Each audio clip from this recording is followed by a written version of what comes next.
bom dia a todos e a todas. Com enorme prazer que nós recebemos para mais um evento do NUPED online, a professora Márcia Mendonça.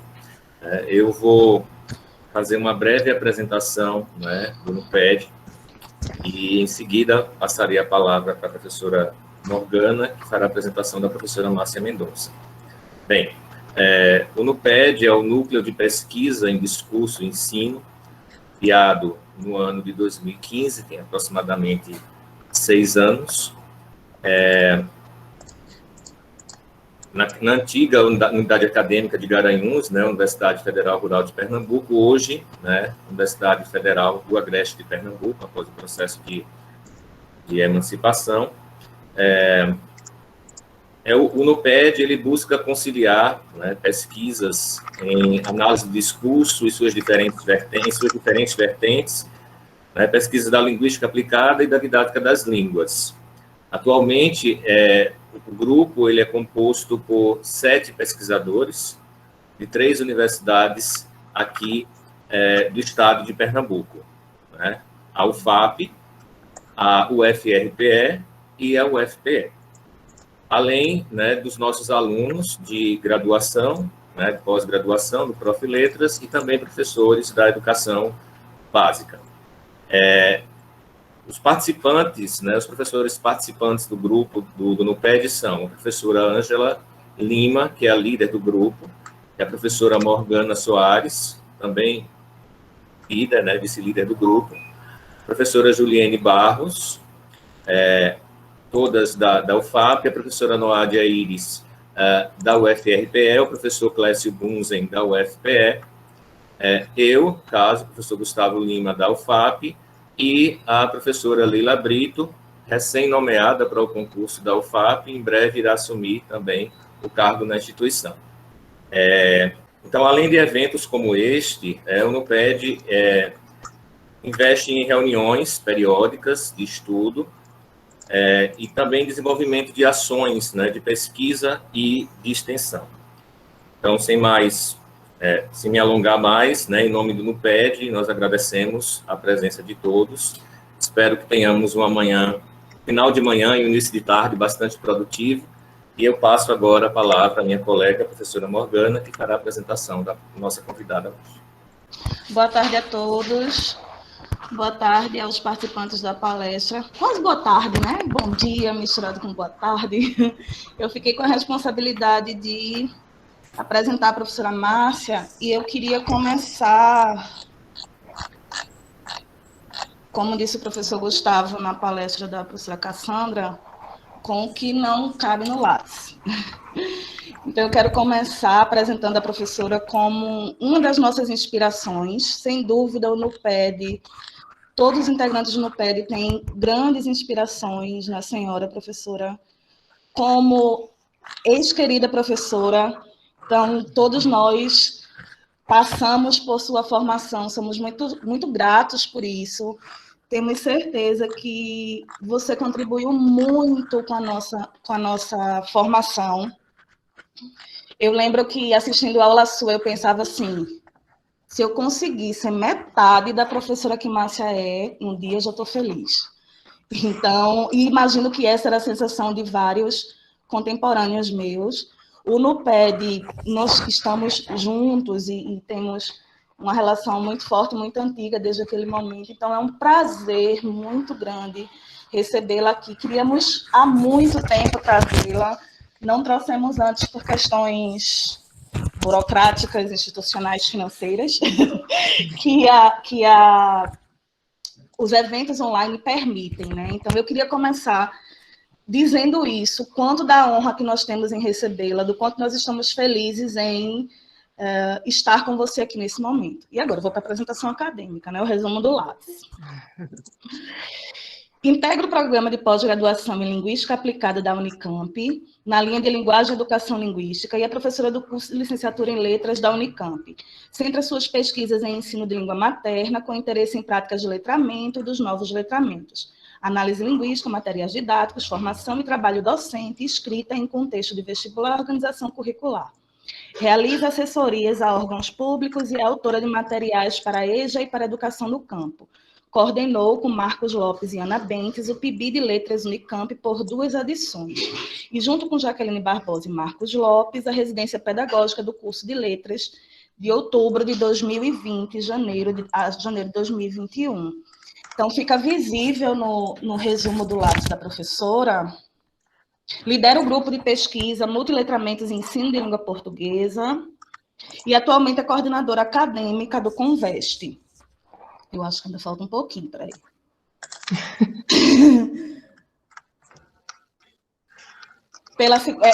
Atualmente é coordenadora do Conveste pela segunda gestão, sendo responsável pela coordenação de bancas do vestibular desta universidade. Então, dá para perceber, pela apresentação acadêmica da professora, o quanto ela vem investindo nas discussões sobre ensino, e o NUPED tem grandes interesses nessas reflexões, então eu tenho certeza que nós teremos um final de manhã e início de tarde muito produtivos e muito felizes por recebê-la. Seja bem-vinda, Márcia. Bom dia a todas, todos e todes. Vocês me ouvem bem? Beleza. Sim. Então, eu queria começar agradecendo o convite, vou começar agradecendo da forma acadêmica, né? Agradecendo o convite todos esses núcleos e grupos e programas que estão envolvidos nesse evento, né? O NUPED, o Grupo de Pesquisa Cyberviolência contra o Professor, o PIBID, o programa do PIBID da instituição, e o próprio MELP, que entra uma parceriazinha pequena aí para a gente promover isso aqui. Então, agradeço muito a oportunidade, né, de estar aqui falando sobre algumas coisas. Vamos ver se eu não me repito, né?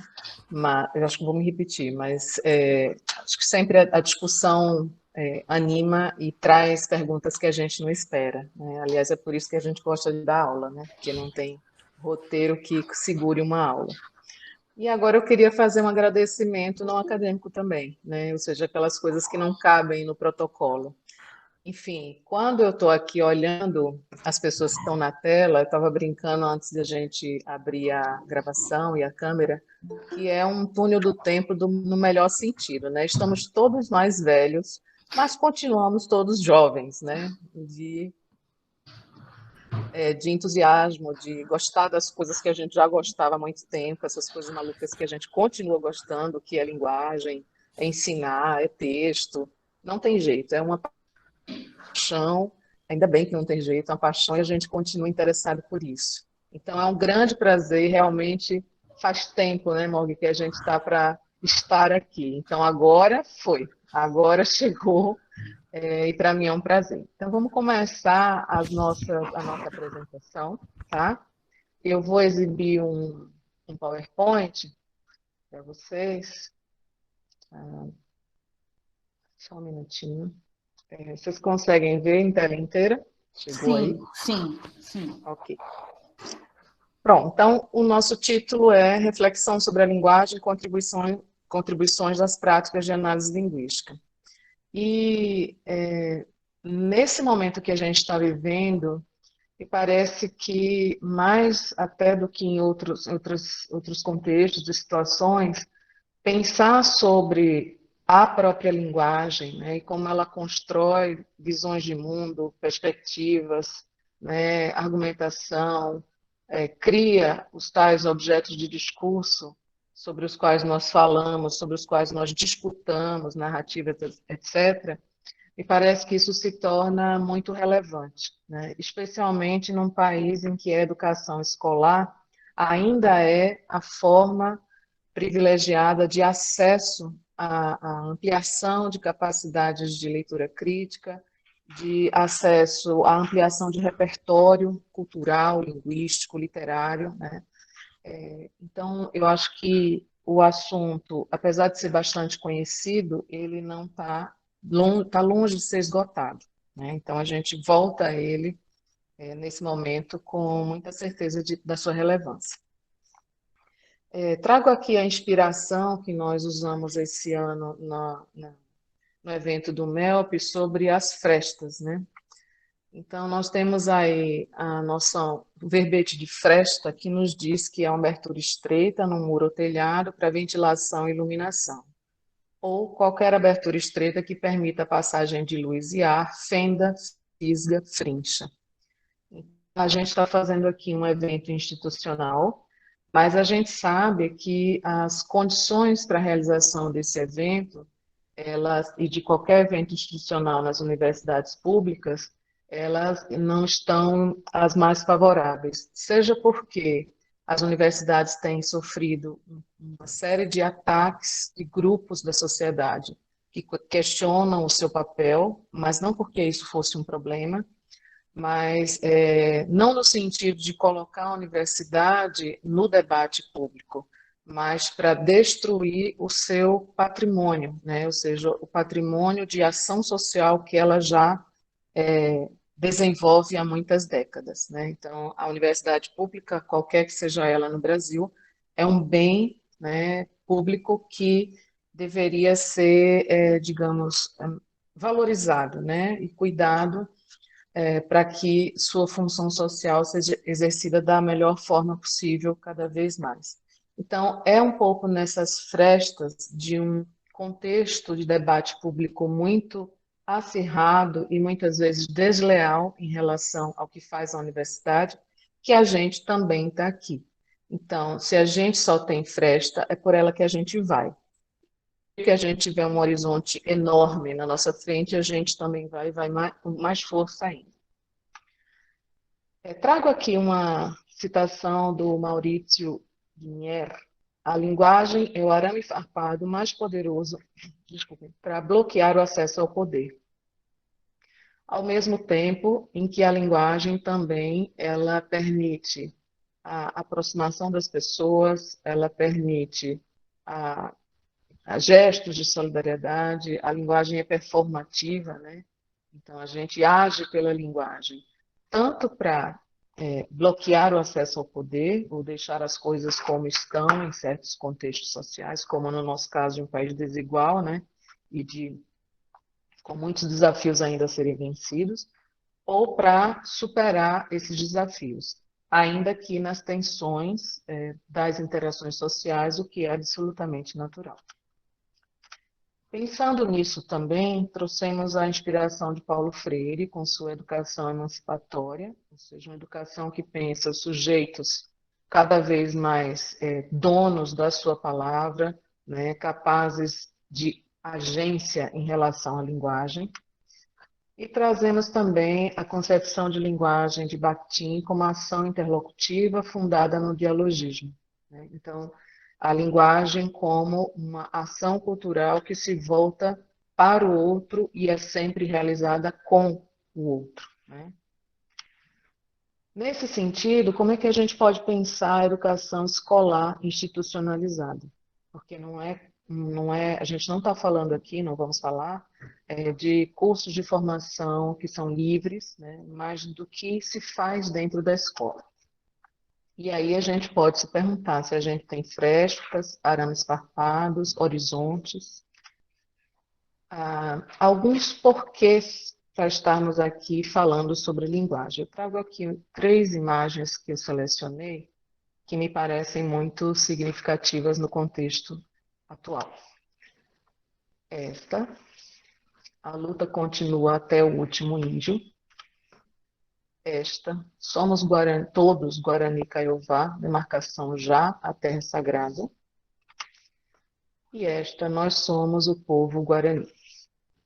Essas 3 imagens, que são imagens que enunciam, né, uma performance muito forte de uma parte da população brasileira, né, uma parte dos brasileiros, no caso, alguns povos indígenas que estão aí atuando na luta pela demarcação das terras que, na realidade, sempre foram deles, né, as terras que foram sistematicamente invadidas e tomadas ao longo dos séculos, e que hoje esses grupos lutam para, pelo menos, manter, né, as terras que hoje eles ocupam. e evitar, muitas vezes, a própria extinção da sua comunidade, que vive, em muitos casos, na grande maioria deles, com a necessidade de ter a terra preservada para ter a floresta, para ter as matas, para ter, enfim, a natureza ali em volta, não só pela subsistência, mas também pelo seu próprio modo de vida, por muitos desses povos terem um sentimento de integralidade em relação à sua existência e à existência da natureza, que o mundo ocidental separou há muito tempo e agora tenta juntar as pontas e está difícil. Bom, a gente vai voltar a esses enunciados mais adiante, mas é um pouco na inspiração desses atritos, né, e desses conflitos muito sérios que estão acontecendo agora, enquanto a gente está aqui falando no Brasil, e pensando nas ações de linguagem que estão perpassando todas essas ações, seja nessas fotos que são de resistência, seja em outros atos que são de opressão, né, ou de resistência à resistência, a linguagem ela tem um poder muito forte. Não é à toa que as pessoas precisam não só estar nesses lugares, na rua, por exemplo, mas dizer, e dizer de forma muito eloquente, usando a escrita, porque quem olhar sabe do que se trata, né? E usando aí frases de impacto, que são curtas e que às vezes podem parecer redundantes, como essa daí. Nós somos o povo guarani. E alguém poderia dizer, e daí? Mas isso tem uma implicação muito forte. A gente volta mais adiante nessas imagens para discutir sobre a questão da linguagem.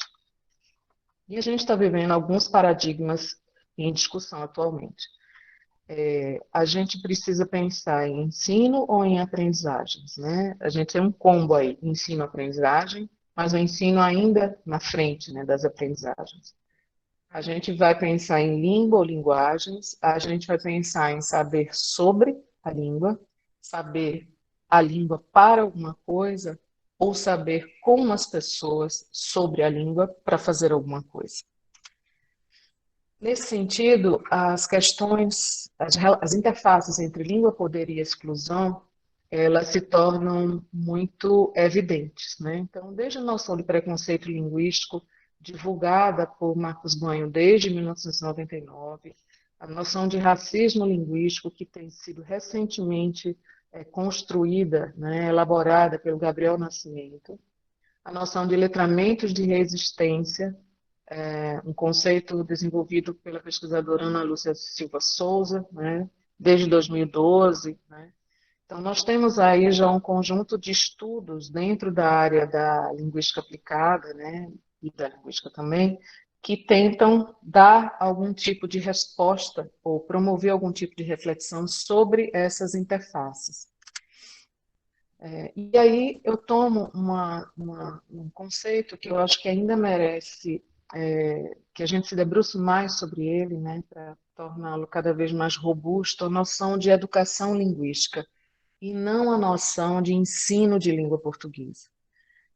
Para Banho e Rangel, educação linguística seria o conjunto de fatores socioculturais que, durante toda a existência de um indivíduo, lhe possibilitam adquirir, desenvolver e ampliar o conhecimento de e sobre sua língua, sua língua materna, de e sobre outras línguas, sobre a linguagem de um modo geral e sobre todos os demais sistemas semióticos.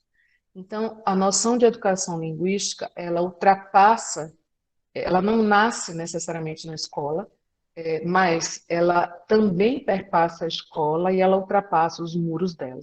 Então, a noção de educação linguística, ela se espraia para a vida social de uma maneira que a escola pode ter uma grande contribuição nisso. Mas não sejamos ingênuos que a escola vai resolver todas as questões, né?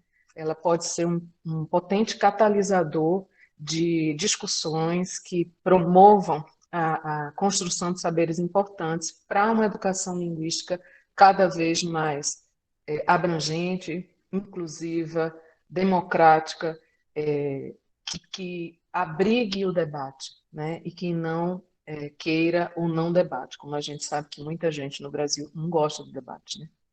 Não vai a isso. Bom, nesse sentido, é importante pensar qual o papel dos conhecimentos sobre a linguagem para a educação linguística escolar de caráter emancipatório.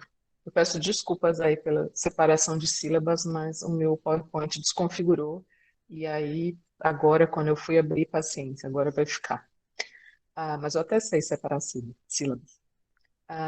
Então, qual seria esse papel dos conhecimentos sobre a linguagem, também da reflexão que a gente pode elaborar na escola sobre esses conhecimentos e com esses conhecimentos, visando uma educação linguística escolar de caráter emancipatório. E qual seria o papel, não só dos conhecimentos, mas das práticas de reflexão sobre a linguagem, né? Então, o nosso recorte de hoje se concentra na formação do leitor e na formação do leitor crítico. Para isso, vamos pensar nas práticas de educação linguística que podem se dar dentro da escola.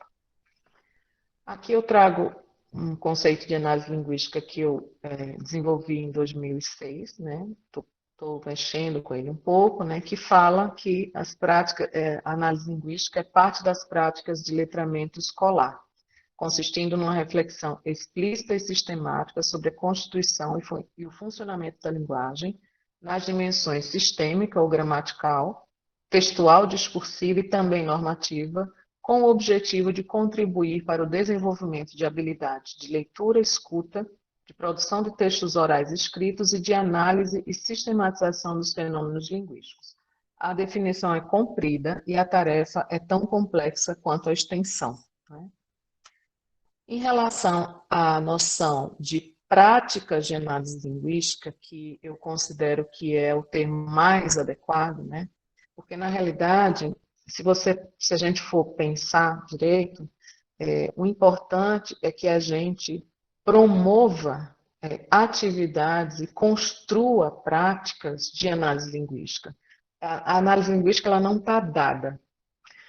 A análise linguística não é um conjunto de tópicos curriculares, né? Mas ela é uma prática, né? Uma prática de letramento escolar, né? É algo que se faz dentro da escola. Isso vale tanto para o que a gente tem como análise linguística, quanto para, eu estou usando o termo da BNCC para não problematizar muito, o que a BNCC denomina como análise linguística / semiótica, incluindo as demais semioses, né, as demais linguagens para além da verbal. E aí a gente pode fazer umas pequenas adaptações na definição, que estão aí destacadas em outra cor, né? Incluindo a questão da multimodalidade, das linguagens no plural, né, e da questão da produção de sentidos, que a gente acha que é importante acrescentar, né? Ou seja, o objetivo dessas práticas de análise linguística / semiótica não é produzir analistas e ponto, né? Mas é que, promovendo práticas dessa natureza, os alunos possam se apropriar cada vez mais de ferramentas importantes para a sua constituição como sujeitos da linguagem, né? Como pessoas que têm a linguagem, que são sujeitos da sua própria linguagem, que não aspas, recebem esses conhecimentos sobre linguagem da escola e na escola, né? Mas que, sendo sujeitos plenos da linguagem, conseguem se debruçar sobre esse fenômeno sociocultural que nos atravessa e pensar sobre ele e elaborar reflexões. Isso perpassa toda a formação escolar, ou seja, a capacidade dos sujeitos de olhar para os objetos de ensino, né? Tomar, às vezes, uma certa distância, mas também incorporá-los como parte daquilo que as pessoas são, né? Como os conhecimentos nos constituem. Em relação a isso, a prática de análise linguística, a gente sempre teve essas práticas informadas por teorias gramaticais, teorias do texto, mais recentemente teorias do discurso, e quando a gente passa a ter a prática de análise linguística / semiótica, nós temos que ir paulatinamente incorporando teorias do audiovisual, da música, do design, etc., o que é ainda um enorme desafio para nós, da área de linguagem, que temos uma formação voltada para a linguagem verbal. E aí a gente chega num ponto que sempre vai e vem, né, em toda a discussão sobre análise linguística, né? Então, a questão da gramática e análise linguística, né, como é que elas se tocam, se chocam, se complementam, né, se constituem, que papel desempenhado. Então, durante um tempo, a aprendizagem da gramática tinha a função de promover a aprendizagem de modelos de escrita e oratória, de aprendizagem de leitura, né, numa perspectiva beletrista de ensino.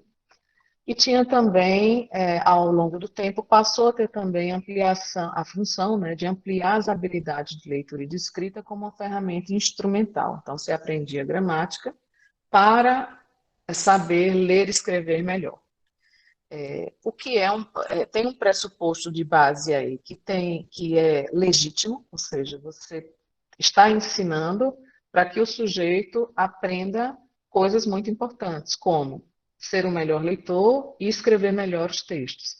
Mas tem uma falha no pressuposto, é que o ensino tradicional de gramática, ou tomar a gramática normativa, estrutural, a gramática chamada tradicional, como objeto de ensino e como fonte única dos saberes das aulas de gramática, né, não é suficiente, né, e às vezes nem é adequado, para desenvolver essas habilidades. Então, havia um pressuposto que não era, do ponto de vista metodológico, do ponto de vista também dos resultados, não terminava nessa formação desse leitor.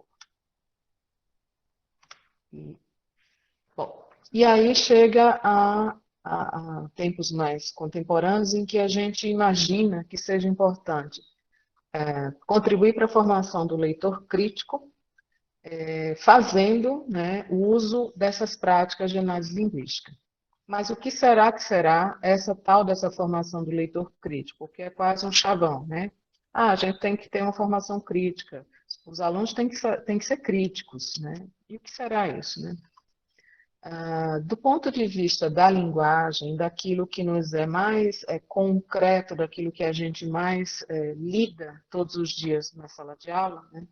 A gente pode entrever alguns aspectos dessa formação crítica naquilo que a gente chama de perceber os implícitos de um texto, ou seja, ser capaz de fazer inferências, mesmo desde as locais até as mais amplas, né, as inferências globais, compreender, não saber o nome das figuras de linguagem, nem assim, identificar a figura de linguagem na frase sozinha, e isso ser o fim da atividade, mas pensar as figuras de linguagem como poderosas, como poderosas criações linguísticas de que o ser humano pode se utilizar para dizer o que ele quer dizer, né? E a gente sabe, as figuras de linguagem não se restringem ao discurso literário, né? Nós fazemos uso delas o tempo inteiro, né? As tais metáforas do cotidiano, lá de trás de Lakoff, para até os trabalhos mais recentes a respeito. Nesse sentido do dizer o que se quer dizer, né, os processos de modalização, eles também são importantes fenômenos sobre os quais eu acho que nós precisamos nos voltar na escola. E isso é feito de forma muito assistemática e muito en passant.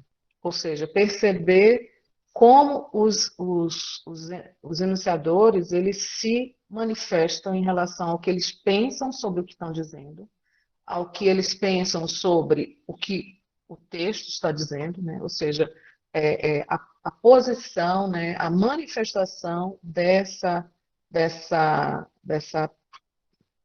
posição enunciativa, né, dos locutores na própria linguagem. Isso é muito importante para perceber criticamente o viés argumentativo, né? Ou seja, de onde o sujeito parte, né? A posição que ele adota. Isso também vale, por exemplo, para a construção dos discursos literários, né? Ou seja, como é que você constrói um personagem? Como é que você a tal da caracterização do personagem, que parece que você abre um box, né, no texto literário, enfia tudo que é característica do personagem, fecha e resolveu a história. Os melhores textos literários não fazem exatamente assim, ou podem não fazer assim, né? Eles podem ir espalhando a caracterização desse personagem, ou seja, a construção desse personagem ao longo do texto, de maneira que nós vamos nos aproximando desse personagem. Ele não nos é dado imediatamente, né? E a gente vai se aproximando, percebendo modalizações, por exemplo, né? E aí a gente imagina que a gente tem um movimento que vai desde os arredores do discurso, aquilo que a gente pode falar de condições de produção, do contexto, né, no sentido bem estendido aí, em que esse discurso é produzido, mas também do seu âmago, ou seja, da materialidade desses discursos. Então, as práticas de análise linguística, elas sempre vão se voltar para a materialidade. Isso é uma coisa importante, né? Então, elas podem e precisarão ultrapassar essa materialidade, ou seja, a palavra, o período, aquele trecho. Eles vão ultrapassar porque a gente vai fazer relações com contextos mais amplos, se for o caso. A gente pode também fazer reflexões sobre unidades bem pequenas, né, da língua. Mas a gente sempre vai ter essa âncora, né, na materialidade do texto, o que está aí escrito ou falado, né, ou manifestado em outra linguagem. E aí eu começo com alguns exemplos, mas eu queria inverter a ordem e eu queria começar exibindo o filmezinho, um videozinho que mandei um link. Eu vou tentar aqui exibir, vocês me falam se dá certo. Se tiver algum problema, eu peço a ajuda de vocês. Morgana, me diz um pouco do meu tempo. Fique à vontade, Márcia.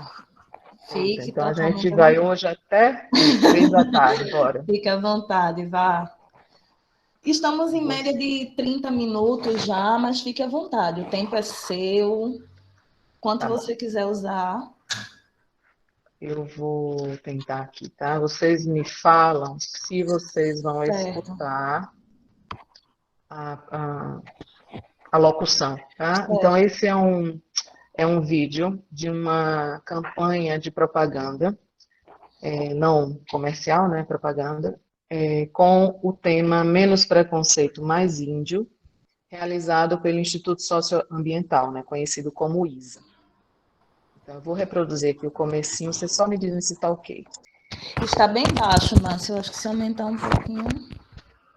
Tá, só um minutinho. Vou colocar aqui no máximo. Vou voltar. Agora está ok.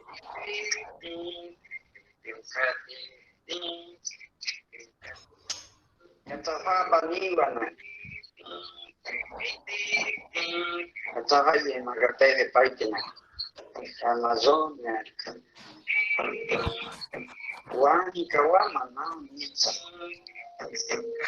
Wema Kayaka Karunku Akawani Dentro Wanakukawa Pagamarita Wanya Kawakapi Watakawa Chikure Pakuwaka Aqui no Brasil, foi para cá. Começou a ficar cara de Itaquiti. Começou a ficar o 1500 anos.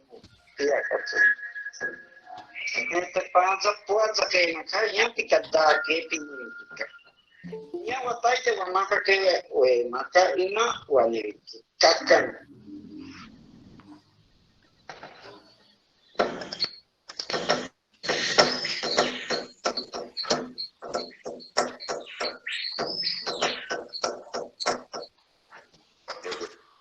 Ok, vamos voltar aqui para exibir. Agora eu não vou exibir, eu vou parar um pouquinho para discutir. Bom, então nesse vídeo, o que é que a gente tem? A gente tem um texto multimodal, né? Um filme, né?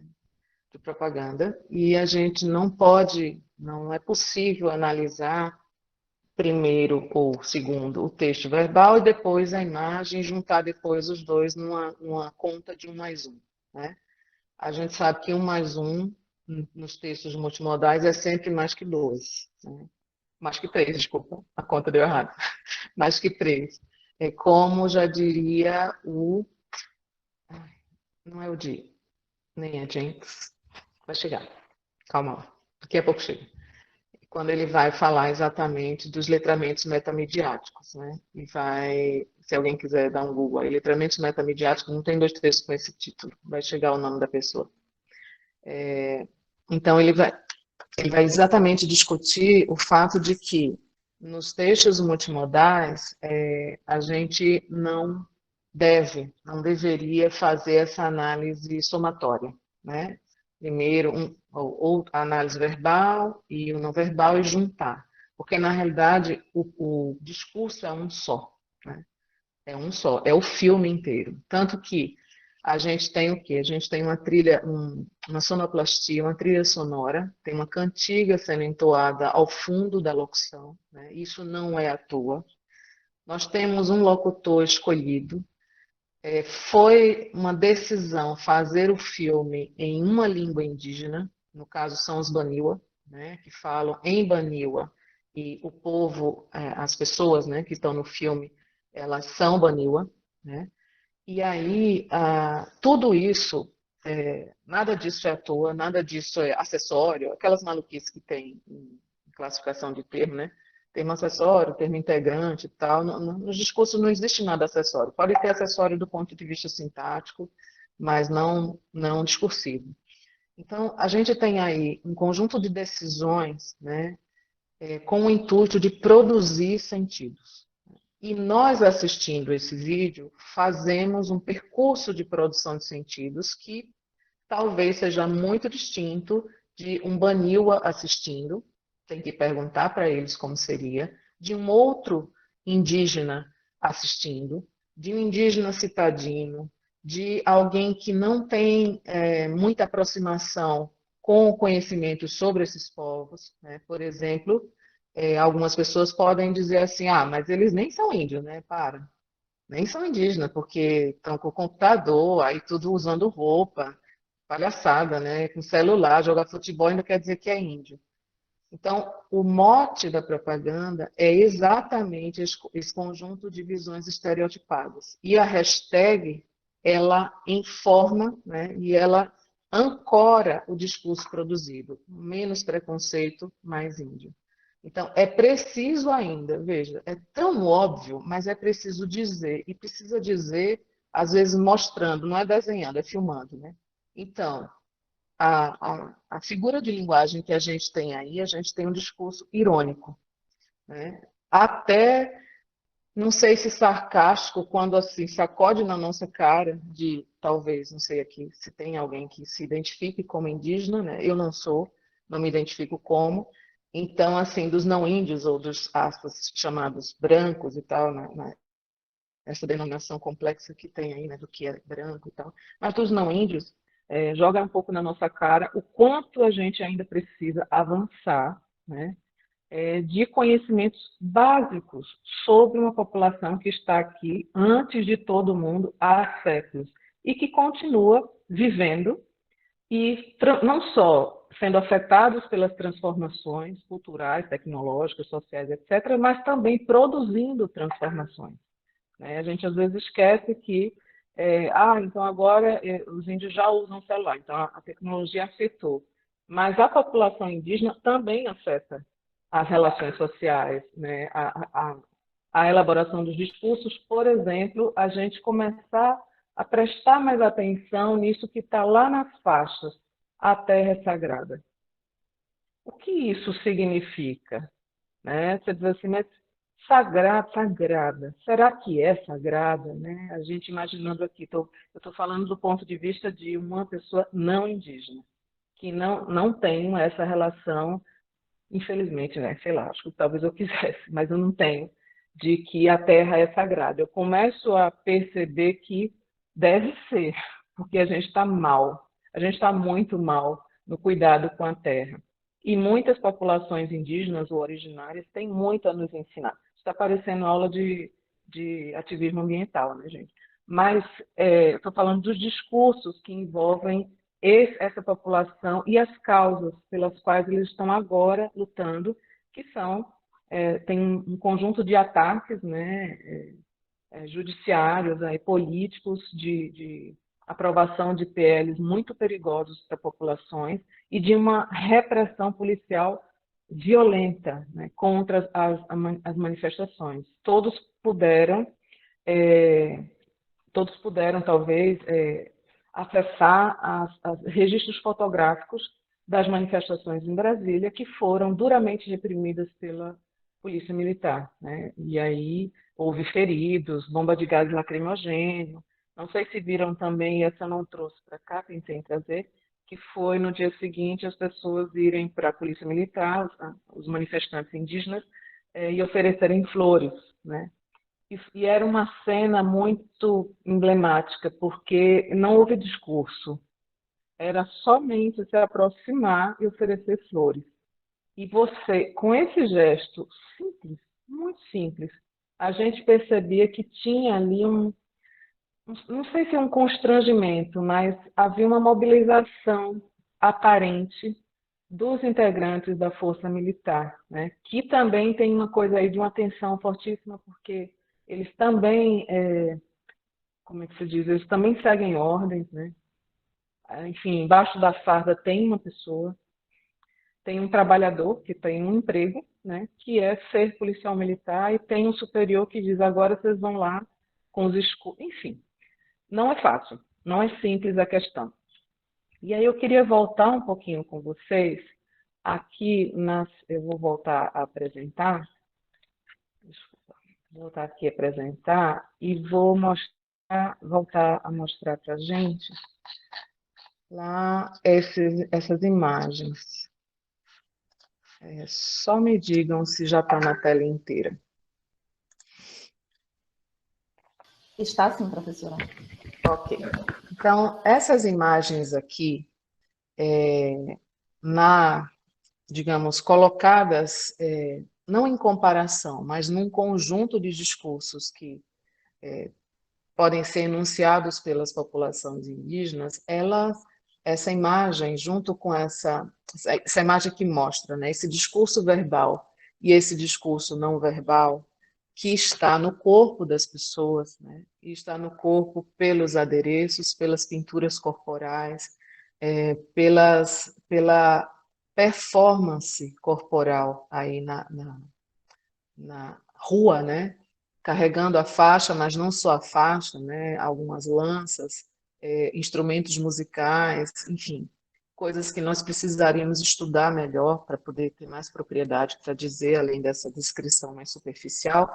Então, essa frase e a presença física das pessoas na rua, do modo como elas estão aí, nos lembra que essa luta é muito antiga, né? É ancestral. E anuncia, ou prenuncia, talvez, uma disposição para uma luta mesmo sangrenta, como sempre foi, né? Não é novidade.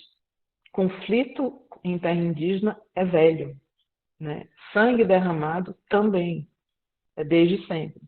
Então, como eles dizem aí, a luta continua até, a gente imagina que esse até vai introduzir um sintagma aí de temporalidade, né? Ou de distância, mas não é.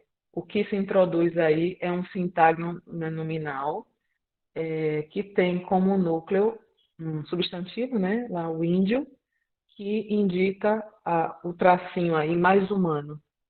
Então, não se trata de dizer a luta continua até 2023.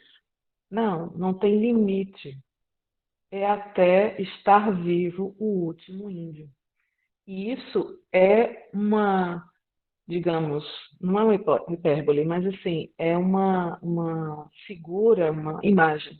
É uma imagem muito forte da disposição das pessoas de continuar aí, se for necessário, em Brasília, né, na rua, preparados, né, para essa performance, e não só para se enfeitar, obviamente não é enfeite, mas se enfeitar de índio, parecer índio, mas porque as pinturas, a cor que se usa, o tipo de adereço que se usa, tem um sentido nas comunidades, né? A esse respeito, ontem eu estava estudando um pouco sobre isso, e é muito, muito sério o quanto a gente desconhece. Eu ouvi uma gravação de um bate-papo de dois jovens indígenas de povos diferentes, é, Itaguari e o Airu, que é, esqueci agora o povo dele, mas ele é bastante famoso em rede social e tal. E eles estavam falando exatamente sobre a seguinte pergunta: fazer uma tatuagem com motivos indígenas é uma homenagem? E aí a gente entra na questão da apropriação cultural, né? E aí a gente imagina os grafismos indígenas, né? Os grafismos indígenas como criações meramente estéticas. E eles foram explicando que algumas pinturas e grafismos só são usadas, por exemplo, em certas ocasiões e precisam ser com tintas que saem com o tempo. Por exemplo, uma pintura que ele explicou lá, do povo dele, que é em relação ao luto. Então, eles fazem com a tinta do genipapo, que ela fica um tempo na pele, mas ela vai saindo. E à medida que ela vai saindo, o luto vai sendo elaborado. Então, ele disse assim: eu, como não vejo nos grafismos apenas riscos, os grafismos, para mim, têm sons, né, e têm sentido. Então, eu não recomendaria que a pessoa tatuasse um motivo de luto, porque aquilo vai acompanhar a pessoa. Se você tem o sentido de que aquilo significa estou em luto, estou sofrendo por alguém que se foi, aquilo vai acompanhar a pessoa o resto da vida. E ele fez, e não é para isso. A gente pinta para que a gente viva o luto e supere o luto, né? Então a gente simplesmente ignora isso, abre lá o Google, dá um Google no grafismo indígena e tatua. E pode ser que o sentido cultural para isso seja outro para eles. Aqui eu não vou entrar no mérito de se a gente não pode nada, mas alguns grafismos e pinturas, etc., eles têm um caráter sagrado, religioso. Então, existe um cuidado aí em relação ao que a gente vai fazer com os símbolos de religiões das quais a gente não partilha, né? Embora a gente possa achar bonita, etc. Enfim, são coisas a se pensar, e esses dois jovens estavam conversando sobre isso. Pegando aqui uma outra imagem, né, com essa faixa estendida no meio de uma estrada, né? Provavelmente eles estão fazendo algum tipo de interrupção de trânsito e tal. Somos todos Guarani Kaiowá, demarcação já terra sagrada. Esse todos aí, né? Quem são esse todos Guarani Kaiowá? Então tem uma menininha aí ajoelhada, outras pessoas segurando a faixa, né? É uma foto posada, né? Há uma composição aí, ou seja, fica aqui embaixo, abaixa para a gente poder ver a faixa, não ficar na frente. Tem outras pessoas organizando, talvez outros materiais, né? Tem outra faixa estendida aí, mas tem um enunciado muito forte que parece nos chamar, que somos todos Guarani Kaiowá. Ou seja, eu, você e todo mundo mais. Eu não sou um estranho. Na realidade, a gente é muito mais próximo do que você imagina, né? E a afirmação de que a terra, para esse grupo, é sagrada. Por isso que a demarcação precisa ser já e não depois. Isso se conecta também com essa afirmação aqui: nós somos o povo Guarani. Veja, talvez a gente não precise dizer por aí: olha, gente, eu sou brasileira, viu? Brasileira, eu sou brasileira, né? Eu não preciso fazer isso na rua. Às vezes, em manifestação política, a gente pode dizer, sei lá, coletivo de acadêmicos da UAST contra, né, o capeta lá. A gente pode fazer isso. mas é muito significativo que seja necessário dizer com todas as letras, num cartaz, né, com letras grandes que possam ser vistas à distância, que essas pessoas aí são o povo guarani, né? Enfim, vai ser preciso dizer muita coisa ainda, que tupi não é tupi, né? Não é uma língua, que é um tronco, enfim, muitos outros saberes que a gente não conhece muito ainda. Então, a gente tem uma dívida histórica com essa população e a gente também tem um compromisso, voltando agora para o tema central da fala, que é com a educação linguística realizada na escola, né? A tal educação linguística escolar, e a formação desse leitor crítico. Então, por exemplo, questões de plurilinguismo, pelo menos saber que existem outras línguas faladas no Brasil e não são só o inglês ou o japonês lá na Liberdade de São Paulo, ou o alemão em comunidades lá do Rio Grande do Sul, mas tem muitas faladas por muitas pessoas no território brasileiro, em muitos casos como primeira língua antes do português, dos povos indígenas, né? Algumas dessas línguas transnacionais, né? Porque são povos de fronteira, vivem em locais de fronteira, então não é uma coisa só de língua brasileira, mas são línguas de povos indígenas no Brasil, que estão no Brasil, né? Mas não necessariamente são só do Brasil. Enfim, tem muitas questões identitárias no meio. Deixa eu voltar aqui para onde a gente estava lá no final.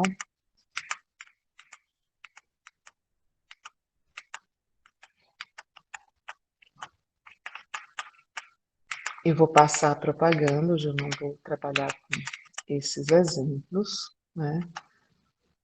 Bom, então, esse movimento de pensar sobre a linguagem, no caso, eu trouxe aqui textos todos multimodais, né? Mas pensar sobre as linguagens que estão envolvidas na produção de sentidos de certos discursos, né?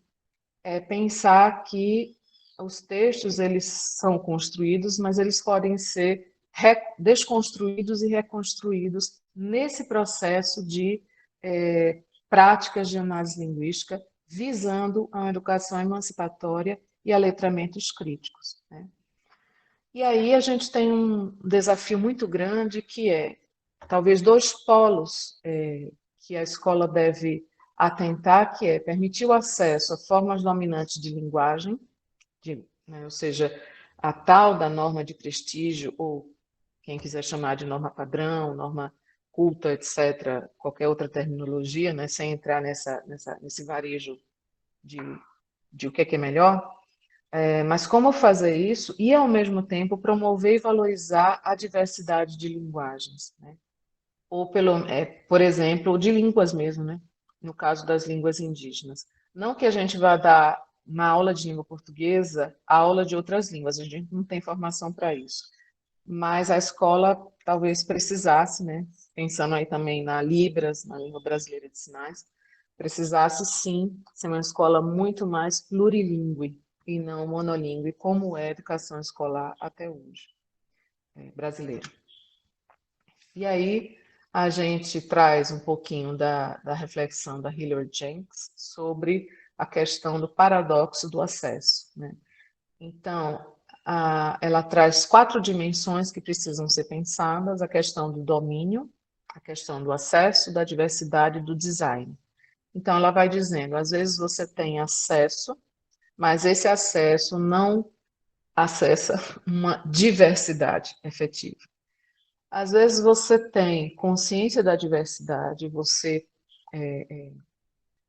tem acesso a discursos diversos, a registros de linguagem diversos, a autores diversos, mas você não tem na escola a promoção dessas capacidades de design, ou seja, de mexer com isso para produzir outros sentidos, né? Ou pelo menos de perceber esses discursos, ou gêneros, ou textos, ou conhecimentos linguísticos como ferramentas de design, que você pode mexer com ele, fazer bricolagem mesmo.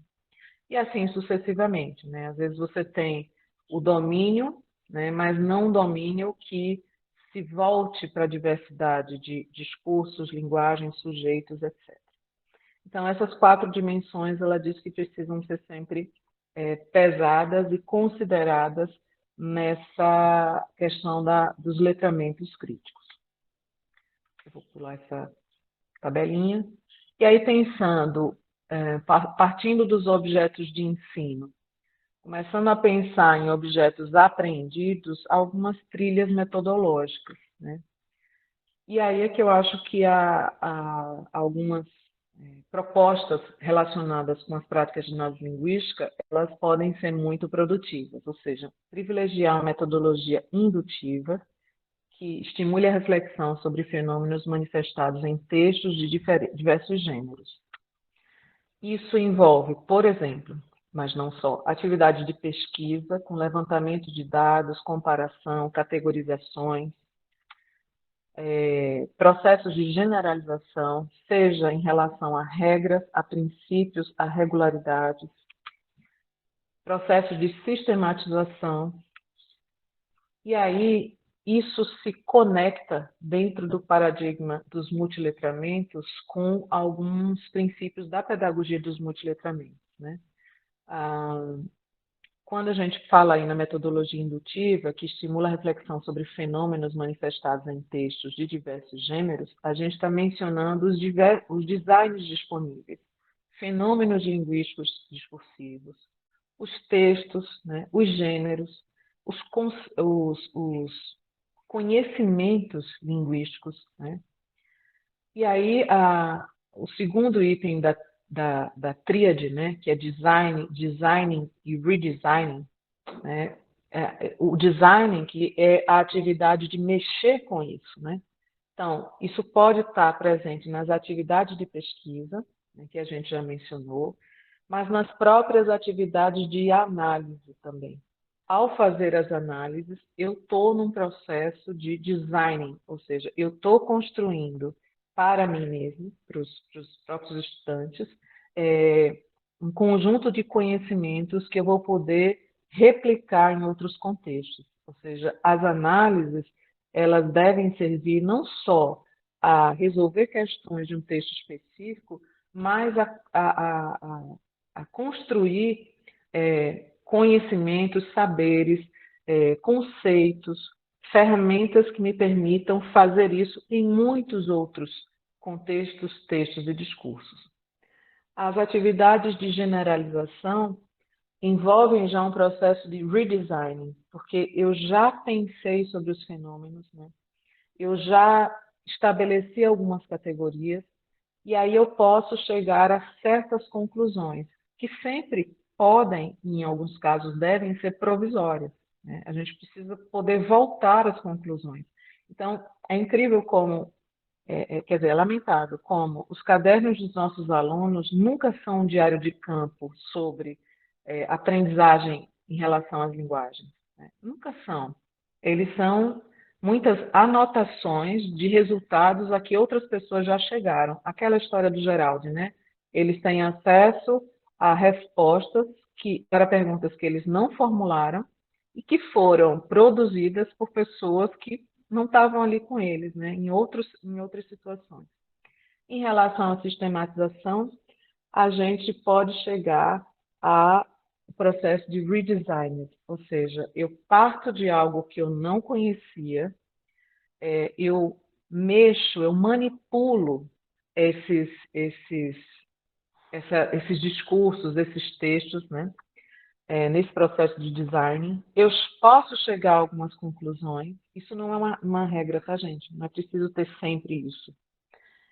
Mas entenda, pesquisa, generalização, sistematização, eu posso chegar a algo que não existia antes para mim, como aluno.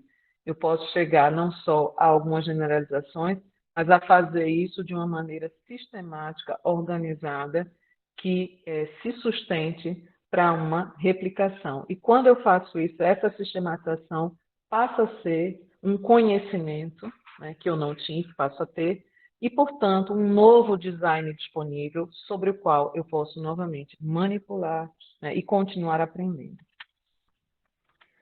Em relação, só para dar uma palhinha sobre a BNCC, o assunto não é BNCC, mas a BNCC enfatiza esse trabalho com a análise linguística barra semiótica e trazendo a questão das múltiplas linguagens, das práticas de linguagens e de mídias e da questão dos objetos que são gramaticais, textuais e discursivos, mas tem muitos desafios envolvidos, né?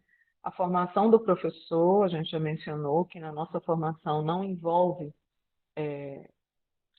muito enfaticamente outras linguagens, a gente faz muitas vezes análises intuitivas sobre as outras linguagens.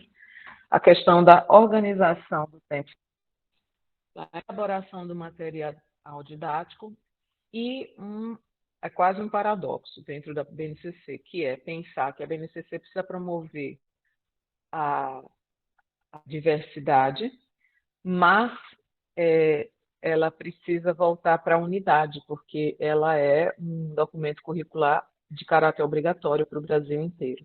Então, isso é um cabo de guerra que eu não acho que tem muita solução, exceto por currículos estaduais e municipais que sejam inteligentes, estratégicos e muito construídos com os professores, né? Senão, a camisa de força vai prevalecer, né?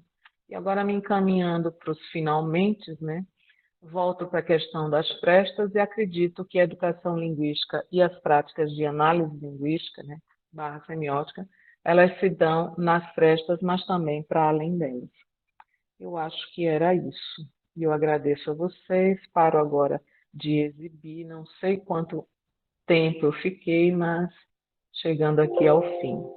Ô, Márcia, muito obrigada por sua apresentação, muitos comentários elogiosos no chat para você. Eu reuni aqui uma série deles, né, e tem algumas perguntas também, eu vou disponibilizar, né, eu vou ler, na verdade, e também digo aos participantes que quem tiver interesse em fazer pergunta diretamente à professora Márcia, pode se sentir à vontade, que a gente gosta muito da reunião do Meet por conta disso, né?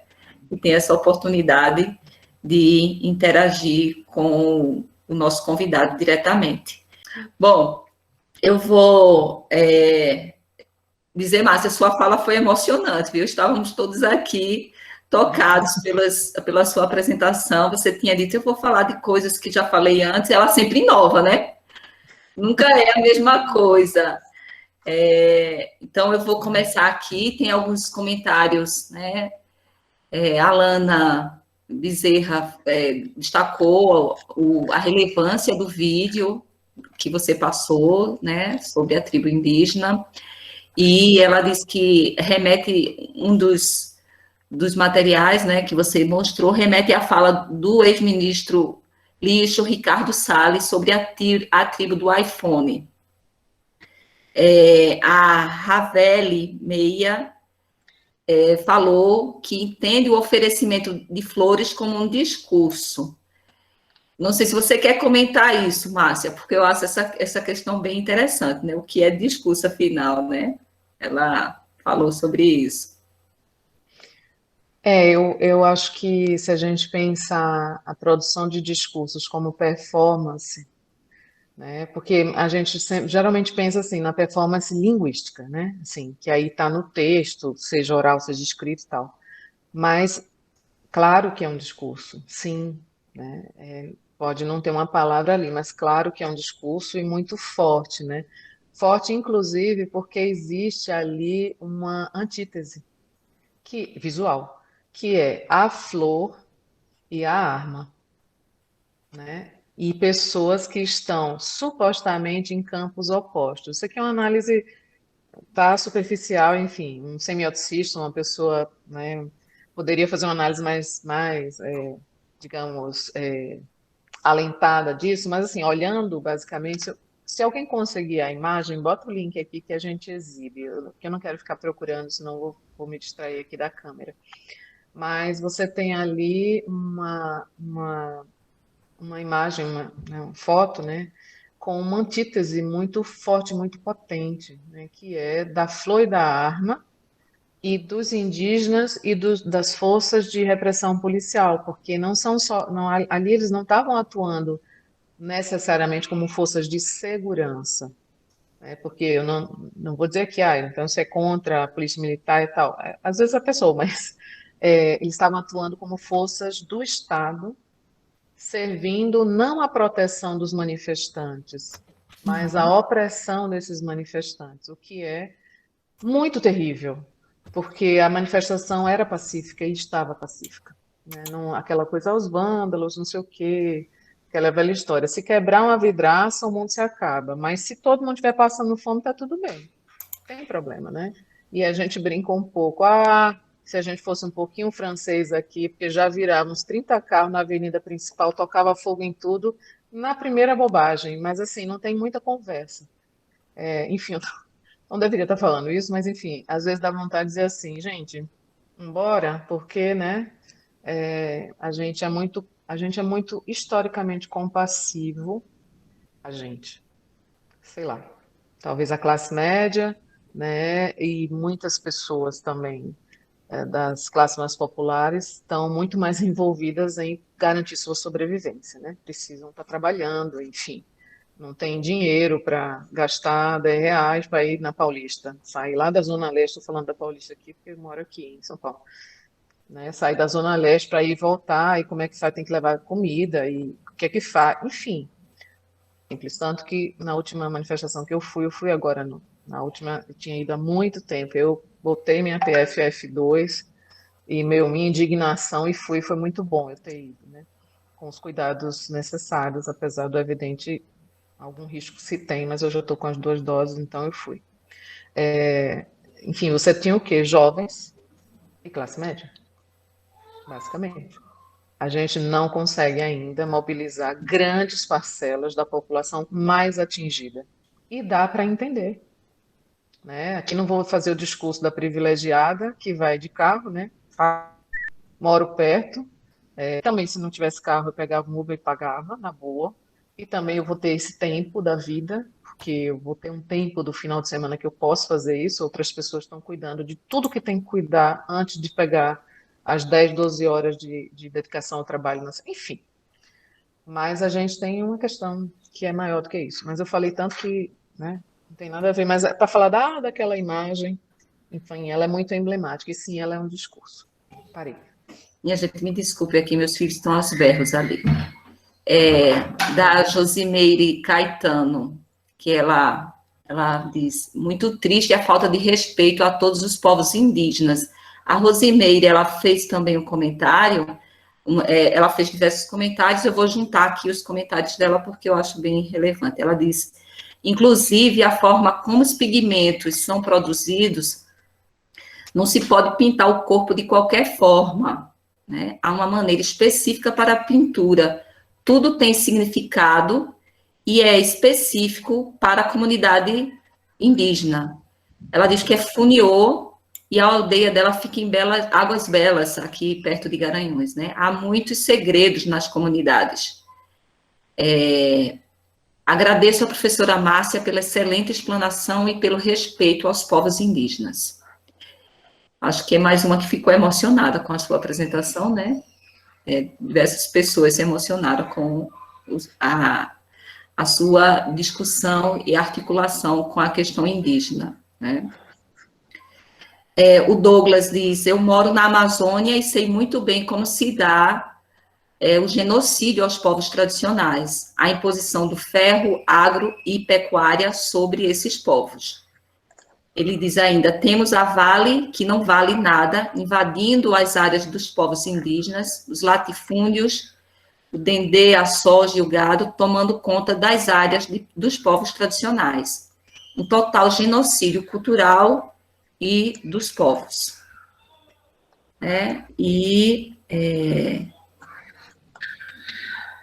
A Rosi Moraes diz, tem uma fala do mestre Ariano Suassuna, de que gosto muito, dizer que o Brasil foi descoberto em 1500 é dar a ele apenas 500 anos de história, indígenas que não podem ser revelados, pois são sagrados.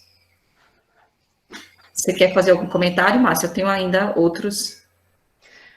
Eu queria só agradecer, né, as manifestações aí positivas e tal, e dizer que, assim, eu, como em muitas outras coisas, eu tenho aprendido muito. E uma das coisas que é muito óbvia, mas os não índios, como eu que não sou, a gente está ainda muito engateando para dizer assim, vamos ouvir os indígenas?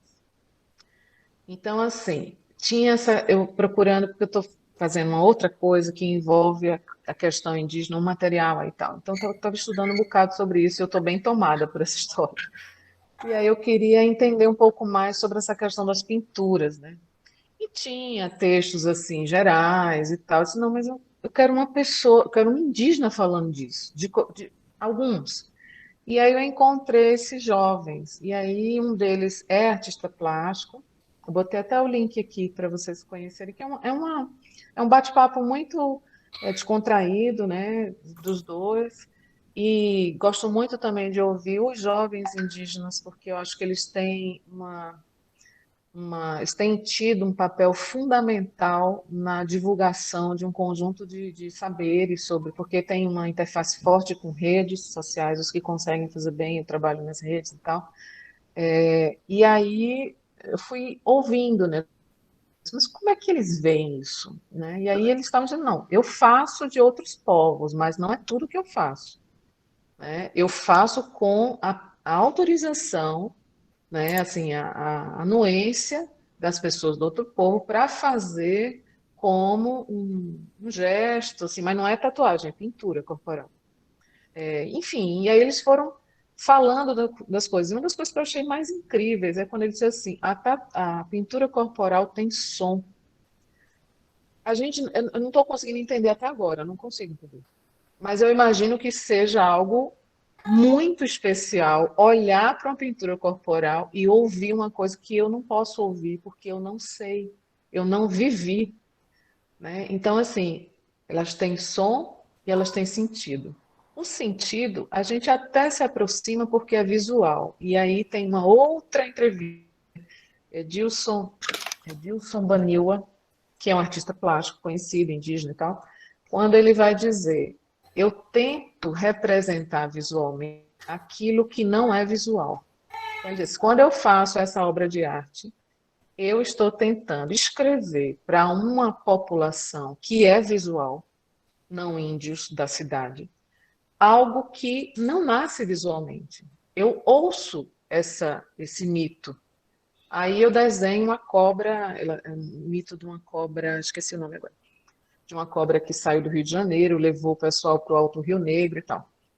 Então eu tento desenhar meio é quase que assim, eu vou desenhar para vocês, literalmente, assim, já que vocês não vão entender, porque o negócio é oral e é no corpo, ou seja, é do corpo do mais velho para o mais jovem, e assim passa como uma performance corporal, eu vou desenhar para ver se vocês chegam perto, né? E aí ele fala dos choques interculturais, ou da diferença cultural, que, assim, a gente pede sempre assim, mas aconteceu mesmo, cadê a imagem? Cadê a foto? A gente quer a imagem. A gente quer ver se aconteceu. E ele diz assim, mas a gente não funciona assim, eu não preciso saber o que aconteceu, certas coisas. Enfim, então são mundos, não são totalmente diferentes, porque, gente, aqui, obviamente, né, eu vou falar uma coisa muito óbvia, todos os indígenas são pessoas como nós, e nós somos como eles. Mas, em alguns aspectos, há distinções. E, lembrando, cada povo é uma coisa. Não tem nada a ver. Uma pintura de um não tem nada a ver com a do outro. O pigmento, o material, os grafismos, a cosmologia que está representada. É muita coisa e a gente, assim, sabe, passa ao largo. Eu ando muito, assim, decepcionada comigo, mas tentando pegar o bonde para ver onde é que vai dar, né? A mesma em relação às questões de negritude e tal. Então, a gente também vive, vou finalizar aqui para poder ir adiante, senão não dou vez a ninguém para falar. A gente vive um momento em que essas resistências, os discursos contrários às populações ou as que são feitas de, por exemplo, a população negra no Brasil é a maioria, mas enfim, desconsiderada, né, considerada minoria, enfim, periférica, etc. Então, esse discurso de resistência tem uma contraparte à força e ao espaço que os movimentos sociais organizados dessas populações têm conseguido imprimir às suas causas, ou à sua voz.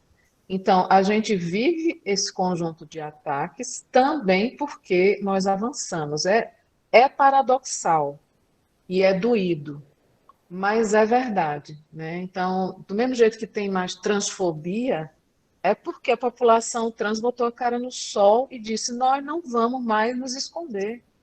Se vocês gostarem ou se vocês não gostarem.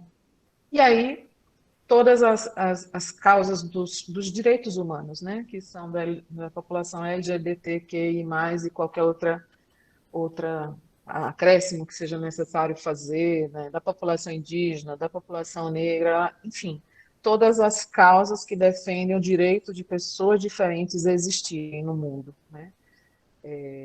No fim é tudo, não sei se no fim é tudo direito humano, mas tudo tem a ver com direitos humanos. Então, a gente vive esse universo de ódio porque avançamos, né? Se a gente, por exemplo, aquela história, se todo mundo ficar caladinho e dizer, não, claro, óbvio, não, acho que negócio de cota, não cota não, esmola, não vamos, deixa isso quieto, né? Daqui uns 400 anos, pelo mérito, a gente chega lá, né? E disseram, não, a gente não vai esperar 400 anos, eu não quero mais, chega, deu, não vou mais esperar, bora resolver isso com ação afirmativa. Bom, parei, pode continuar.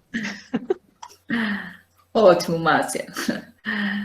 Tem uma pergunta aqui essas questões que você está discutindo aí me fazem pensar algumas coisas, mas eu vou deixar para depois, eu vou ler as questões do pessoal aqui, e depois, se der tempo, a gente discute também. Então, o Douglas Oliveira, ele diz, estamos diante de novos ou tradicionais conceitos de linguagem, como expostos na PNA do desgoverno do Bozo.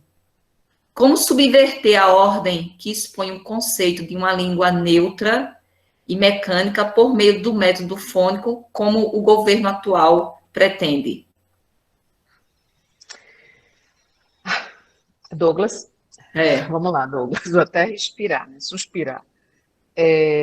Eu acho que a gente tem aí do ponto de vista de política pública, de elaboração de material, de elaboração curricular, nós estamos bem espremidos na parede, tá? Mas eu acho que a gente precisa ser estratégico. Então, vamos lá.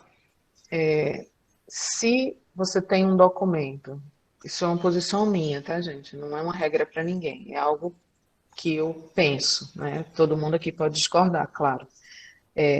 Se a gente tem um documento curricular que nos impõe algumas restrições e que se afastar dele completamente traria sanções para o município, para os professores, etc., acho que a gente precisa ser muito estratégico, entendeu? E muito sábios. Em vez de dar murro em ponta de faca, supostamente, eu vou dizer aqui, supostamente ceder em alguns aspectos, mas tem uma coisa que não se controla. Vou dizer o que é. Quando a gente está dentro da sala de aula, não é possível fiscalizar cada sala de aula de cada escola brasileira, com cada professor e cada criança. Isso não é possível fiscalizar. Então, não é o cenário ideal, porque ninguém precisa se esconder nem fazer nada, né, à revelia dele. Mas faremos, né? Faremos. É método fônico que tem que ter lá no papel.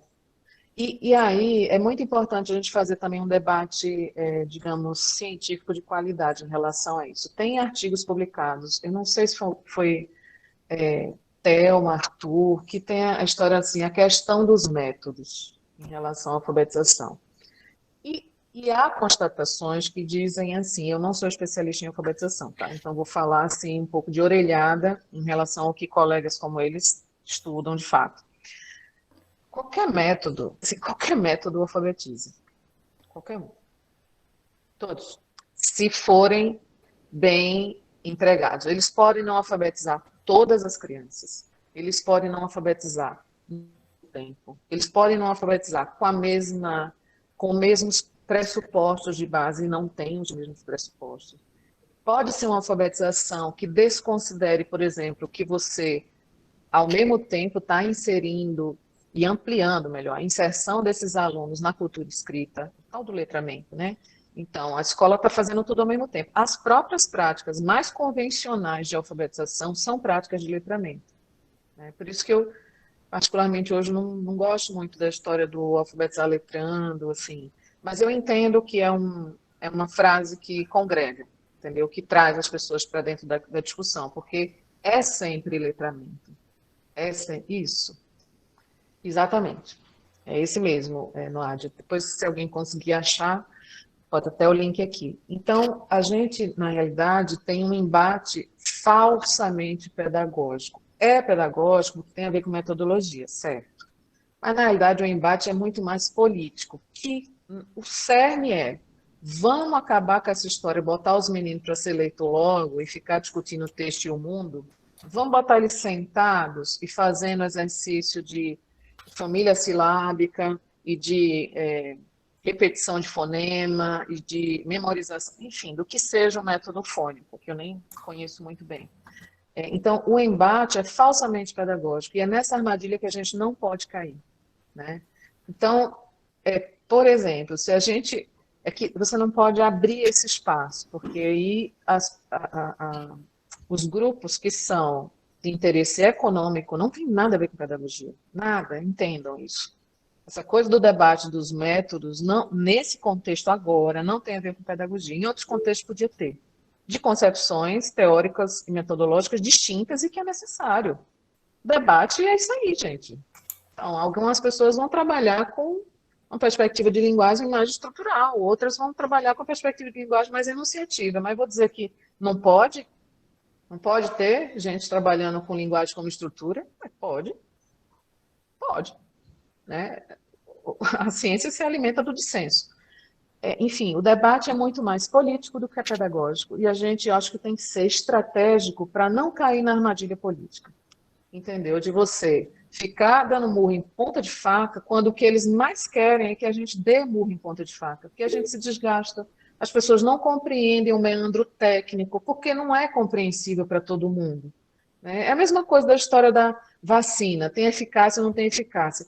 Gente, todas as vacinas têm uma margem, não vou chamar de erro, tem uma janela de não cobertura vacinal, desde sempre. Até da polio, que a gente conseguiu assim, lindamente eliminar a polio praticamente. Até da polio tem isso. Agora, assim, é um negócio assim, do ponto de vista estatístico, irrisório. Então, isso não entra no debate de, será que eu me vacino? Tipo, não entra. Entendeu? É tipo assim, em 1 milhão você ter 0,04 casos. Aí você vai ainda discutir se vacina ou não de polio, sendo que quase todo aquele milhão deu tudo certo. Enfim, mas aí o debate não é técnico, não é científico. O debate é político, né? E aí o que a gente vive hoje é um embate de forças que atacam a ciência, e aí vem desde o método fônico, não por ele em si, mas por dizer o resto é palhaçada, o negócio de Paulo Freire, a ideologia, não sei o que lá. Isso não é um argumento técnico. Mas se a gente cair nessa armadilha, a gente está morto. Entendeu? Então, às vezes, a gente precisa ter uma serenidade diante da maior loucura alheia para dizer assim, veja, eu acho até que o método fônico pode alfabetizar, mas acho que usar só ele é uma perda, é um desperdício de oportunidade, porque é mesmo.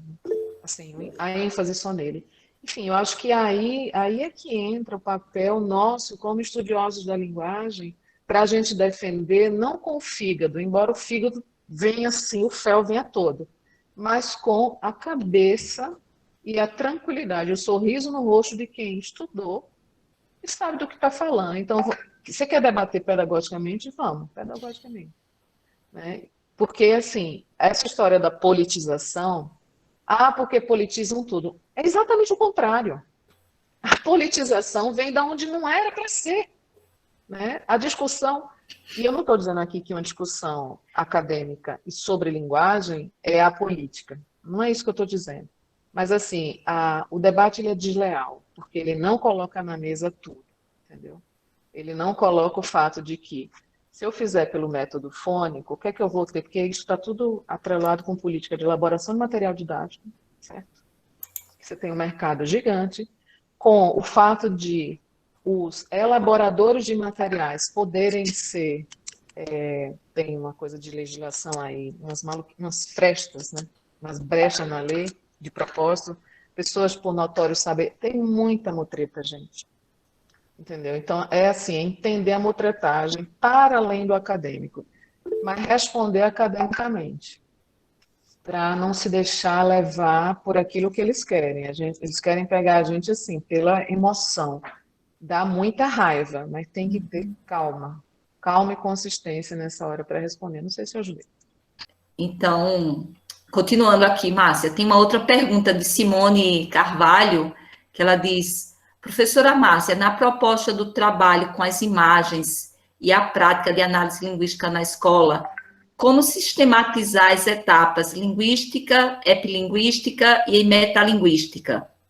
Isso de modo a conectar com o ensino de língua portuguesa.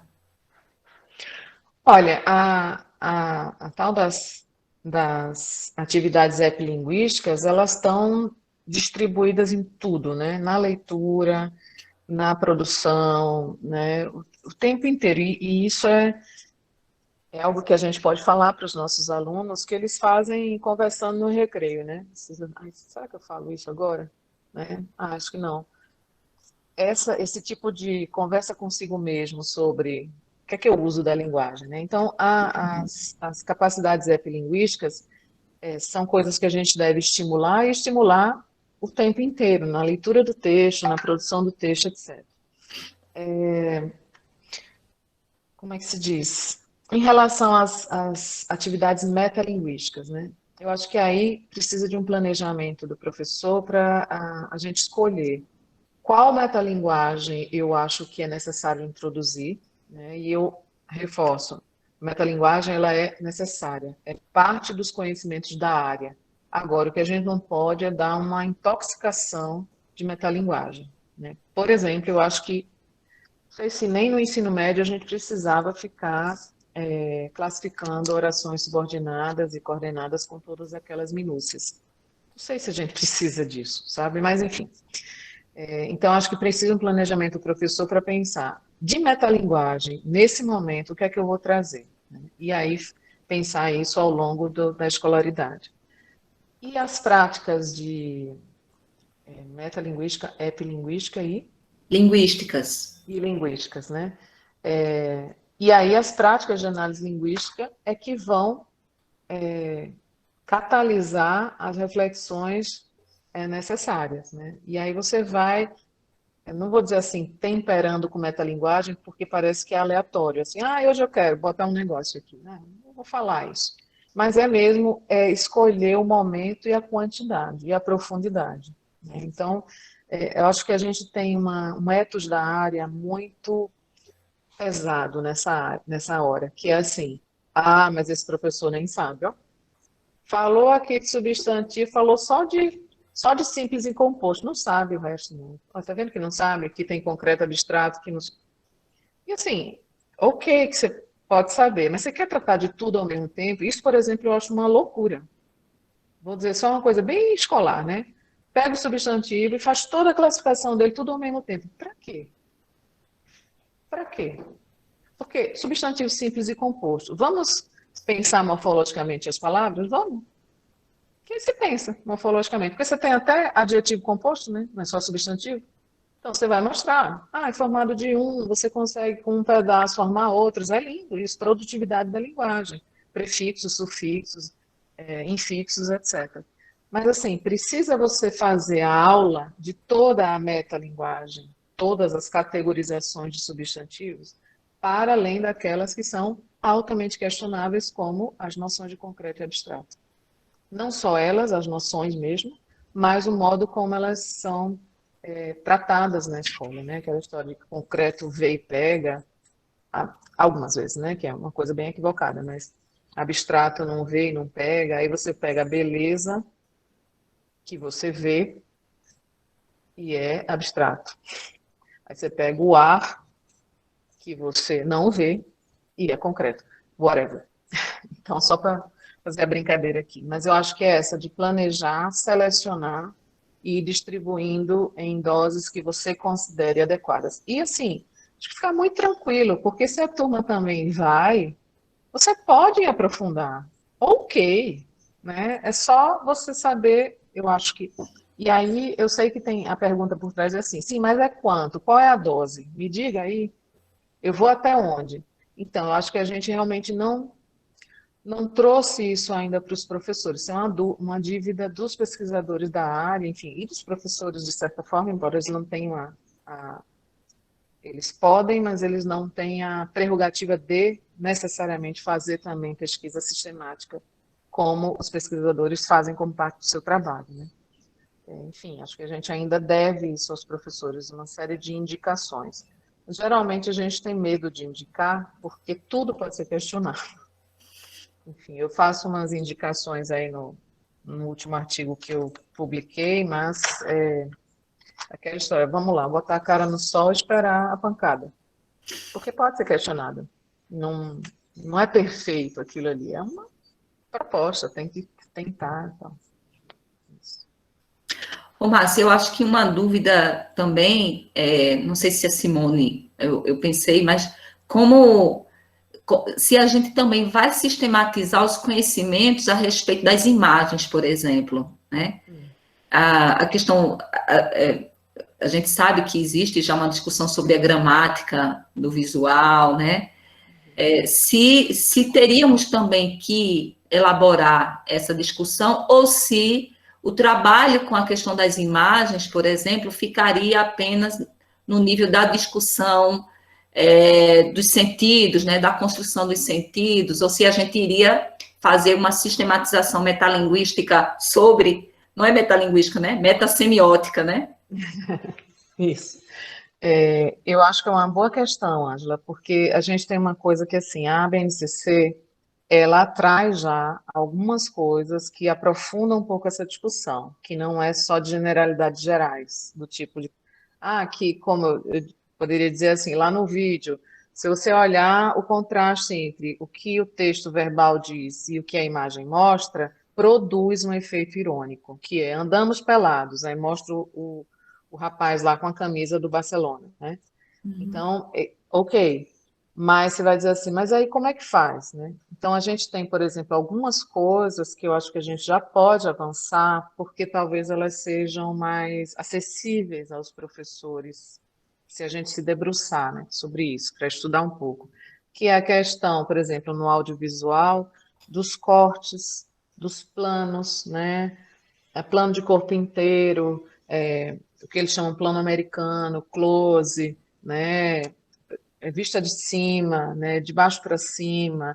Enfim, tem alguns movimentos de câmera, né? Alguns enquadramentos que são já bem descritos na literatura e que podem ser, assim, acho que podem ser usados nas nossas aulas sem que a gente fique com tanto medo de dizer bobagem. Alguma bobagem a gente vai dizer, porque nós não somos especialistas em cinema, nem em audiovisual.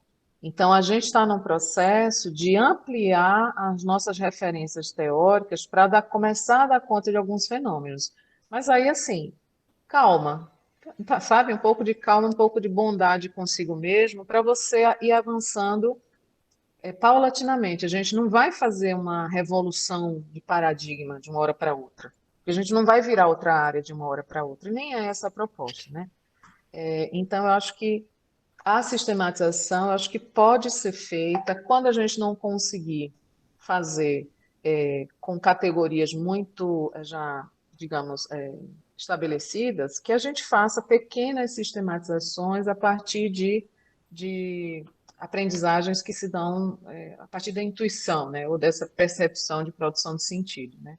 Então, eu acho que dá para sistematizar coisas muito simples, assim. Por exemplo, não dá para olhar uma sistematização. Não é possível analisar um filme separando e não juntando mais, né, texto verbal e imagem. Não dá. Não fecha para o filme. Não dá certo. Enfim, não sei se você responde. Ok. Vamos continuar. Aqui tem... A Taline faz uma pergunta, não sei se você consegue responder, mas vou fazer assim mesmo, né? Professora, em resumo, como a semiótica se dá na luta indígena? Esse eu não posso responder, não, mas acho que a gente pode aprender com eles lá, olhando as imagens, né? O que a gente sabe é que existe um conjunto de sentidos produzidos não só, né, não isoladamente pela linguagem verbal, né, mas pelo corpo, o que a gente chama de adereços, né, mas nem sei se é o melhor termo, mas objetos, tradições, saberes, enfim, coisas que até a gente não consegue se apropriar. Por exemplo, eu me lembro de uma fala do Ailton Krenak, que eu tenho ouvido bastante e lido, que ele diz assim, você pode conhecer, ele estava falando de algumas plantas e chegou a falar da ayahuasca, né, como a gente chama aqui, que nem é chamada assim por muitos povos e tal. E ele diz assim, bom, você pode estudar as propriedades dessa planta, descrever biologicamente, mas tem algumas pessoas que conversam com a planta e outros não. E onde você vai estudar em laboratório isso? Como é? Qual é o laboratório que vai dar? É o curso de verão na universidade? Dificilmente, né? Então, o que ele estava implicitamente dizendo assim, é que tem outros saberes em jogo que não se rendem à perspectiva das epistemologias da ciência dita moderna. É uma outra pegada, é outra coisa que não dá para a gente comparar e não dá para fazer igual. Então, falando a coisa da semiose, a gente pode olhar semioticamente, a gente pode analisar, mas a produção de sentidos vai para as pessoas que estão produzindo os discursos, e aí precisa falar com elas, entender um pouco, tentar entender um pouco do que é para elas. Eu não sou capaz de dizer. A produção de sentidos, ela talvez seja, talvez não, certamente ela é mais complexa. Acho que tem a ver aí com o lugar de conjunção fala das também, né? semioses. Isso. Bom, tem um comentário aqui, estou já terminando, viu, Márcia? Tem um comentário de João, que é coordenador do PIBID, da UAST. Ele diz, eu estava lembrando aqui de uma obra que tivemos a oportunidade de ler na UAST, que é a unidade de Serra Talhada, né, da UFRPE, As Crônicas de São Paulo, um olhar indígena, de Daniel Munduruku. Mesmo que o enredo trate de um olhar sobre lugares, nomes na cidade de São Paulo, acabou nos provocando para pensarmos sobre Serra Talhada, seu entorno, a região do Pajeú, do Rio Pajeú, seus lugares, seus povos. Obrigada pela explanação, professora Márcia. A Josiane Silva. Josiane, quer fazer seu comentário diretamente, a professora Márcia? Está aí, estou vendo Josiane. Fique à vontade, se não quiser também posso ler, mas se você quiser... ok. Então, a Josiane diz, ela prefere que eu leia. É triste constatar que a origem desses problemas relaciona-se com a histórica discriminação sofrida pelos povos indígenas, manifestada na negligência e na negação de seus direitos, além dos desdobramentos mais recentes associados às mudanças no cenário político. E aqui um comentário de Leila, né, dizendo, teve 2 comentários, um de Noádia, além disso, hoje temos mais acesso à informação através das TIDICs. E Leila disse, os professores não utilizam apenas um método, quando você estava falando sobre a questão da alfabetização, né, dos métodos de alfabetização. As relações são múltiplas e mais amplas. são políticas, implementações de programas e projetos comprados. Foram esses os últimos comentários que eu coletei aqui. Concordo com ambos. Ok. Então, gente, eu sei que a hora já está avançada, né? A gente já está indo para quase 1h da tarde. Márcia também aqui disponível, todo mundo firme e forte, ainda sem almoçar. A gente queria agradecer enormemente, Márcia, esse momento de discussão muito importante, né, para o nosso grupo, para os participantes, essa reflexão sobre a questão da análise linguística, né, na relação sobre a linguagem, e a gente queria, né, agradecer a todos que estiveram aqui, a Everton Luna, que é também coordenador do PIBID, da UFRPE, além de João, né, que foram nossos parceiros nesse momento, e agradecer também ao MELP, né, Márcia, que você possibilitou essa sua vinda para cá, e dizer que Noádia está com a palavra, ela levantou a mão. Oi, gente, obrigada, Márcia, e a todos por essa conversa tão gostosa. Conhecimento é infinito, a gente poderia passar muito mais tempo aqui. Eu vou me resumir, a perguntar quando é que sai esse novo texto, Márcia. Porque você disse algumas coisas que a gente já comunga, mas também tem muita coisa nova aí para discutir, né? Essa questão que é crucial para a gente, né? Ensinar sobre a língua, ensinar a língua, ensinar para... a gente não tem resposta para isso, mas acho que o teu texto já tem alguns aprofundamentos que eu estou muito curiosa para ver. Onde é que está publicado? Cadê? Ai, meu Deus do céu. Eu fiz uma recomendação aqui, gente. Foi publicado esse livro, que é um e-book gratuito, pode baixar.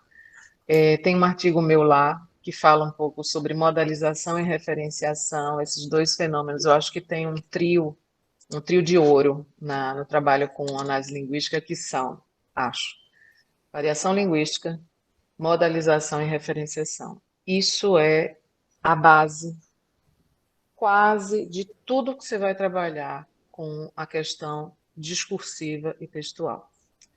A outra base é você pensar a organização estrutural, sintática, morfológica, etc. Mas do ponto de vista textual e discursivo, eu não trato de variação, porque é uma coisa bem mais complexa. Então, eu pego só referenciação e modalização, mas eu acho que esse é o trio de ouro, né? E a gente, né, imagina assim, um currículo produzido, se pensar discursivamente, com isso daí do ponto de vista de análise linguística, né? E aí isso mexe com questões identitárias, né? Eu fiz uma coisa muito engraçada, assim, boba, mas eu vou dizer para vocês o que eu fiz. Eu peguei o Waze. É o Waze? Acho que é o Waze. Você pode escolher a voz, né? Pode escolher. E tem uma opção lá que é o Fiote, que é o rapper, por acaso é irmão do Emicida, e ele é a voz dele. E por que eu fiz isso? Eu fiz com intuito linguístico. Eu vou ouvindo quais são porque ele fala o que ele fala. Ele fala, assim, você consegue ouvir ele e ouvir outras pessoas que moram, sei lá, moram em bairros periféricos de São Paulo, né, por exemplo. Você consegue ouvir isso, né? Então, é uma fala muito espontânea, do tipo assim, saída a 300 metros, papai, né? Saída envolvente à frente. É muito legal, assim, eu acho. E aí eu vou ouvindo e pensando, né? Olha, gente, quanta riqueza que a gente tem nessa língua maravilhosa chamada português, que a gente precisaria, isso é objeto de ensino, né? Então a gente tem uma estrada tão longa para andar, mas assim, então esse falar, porque esse vocativo aí, papai, que é carinhoso, é engajador, né? Faz parte, como a gente diria, talvez, em algumas coisas aí, em alguns momentos aí em Pernambuco, algo do tipo, entra aí, velho, por exemplo, né? Então, os marcadores E alguns vocativos que a gente usa, a gente chama de vocativo, né?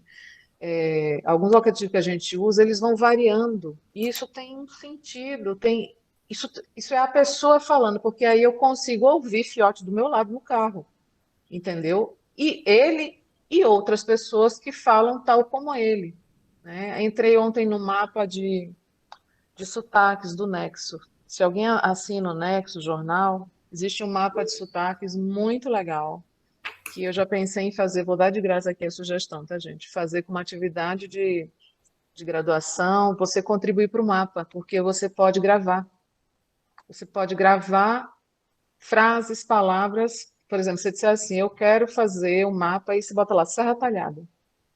Serra Talhada, não é outra coisa, tá? Botar Serra Talhada, lá tem Olinda, Jaboatão, não sei o quê, aí eu fui olhando Quixeramobim, aí São Gabriel da Cachoeira, aí tem língua indígena. Não tem muita coisa feita, porque a gente não é legal você, por exemplo, aí até um trabalho sociolinguístico, assim, a gente pode contribuir mais assim, espontaneamente, como falar espontâneo, mas a gente deixaria mais acervo lá, né? Então, assim, mapa dos sotaques, Nexo Jornal. Eu acho que tem que ser assinante. Eu sou assinante do Nexo. Então, eu consegui. Então, tem muita coisa aí para ser feita, porque a gente precisa conhecer para reconhecer. A gente não reconhece se a gente não conhece, né? Aquilo né, como isso aqui é português, né? E aí eu lembro um pouco do Museu da Língua Portuguesa, que está, acho que, não sei se já reabriu ou vai reabrir, né? Depois do incêndio e tal. Tinha uma coisa muito legal no Museu da Língua Portuguesa, mas tinha uma perspectiva muito da semana de 22, entendeu? Assim, os paulistas da elite pensando a língua, tudo bem, ótimo, legal que fizeram, repercussão teve, tinha força política para isso, social, mas eu ficava pensando, então, mas tinham as entrevistas pelo Brasil inteiro de pessoas comuns falando a sua língua e sobre ela, mas acho que precisava mais, entendeu? Precisava mais sobre isso. Precisava colocar mais as pessoas como sujeitos da sua própria linguagem. Eu li muita coisa de gente,